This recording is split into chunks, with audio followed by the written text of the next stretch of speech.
siang, Shalom, nama saya Martina Rina. Dalam hal ini saya akan membahas sedikit tentang menghargai orang lain. Saat ini bahkan di kehidupan kita bisa menjumpai banyak sekali pengaruh-pengaruh yang disebabkan oleh penggunaan HP yang tidak dewasa, bisa saya katakan tidak dewasa, di mana hal ini sangat berpengaruh besar bagi kehidupan anak muda secara khusus, yang tadinya anak-anak muda itu suka kumpul-kumpul, sekarang bisa jadi memilih lebih sendiri atau secara individu begitu, dan lebih sibuk dengan mainan HP dibanding dengan berkumpul-kumpul dengan orang lain atau berkomunikasi dengan orang-orang di sekelilingnya secara langsung. Kalaupun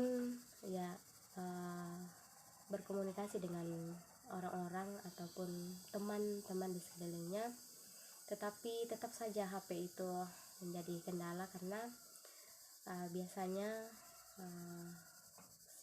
berbicara kepada orang tetapi di tangannya itu ada HP, sehingga hal itu berpengaruh, tidak fokus kepada orang yang saat itu sedang berbicara dengan dia. Dalam hal ini bisa dilihat bahwa menurunnya sikap kesopanan dari anak-anak muda sekarang karena lawan bicaranya seperti kurang baik atau sibuk dengan HP atau aktivitas-aktivitas yang bisa dilakukan melalui HP seperti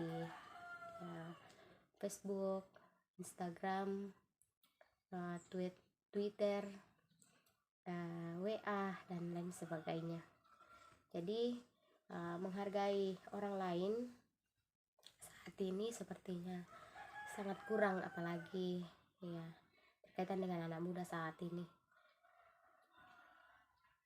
Tetapi bisa saja kita mengatakan bisa menghormati orang lain, tetapi dalam tindakan kurang maksimal, seperti itu. Ditambah lagi saat ini perubahan zaman karena dipengaruhi oleh gadget atau HP tadi.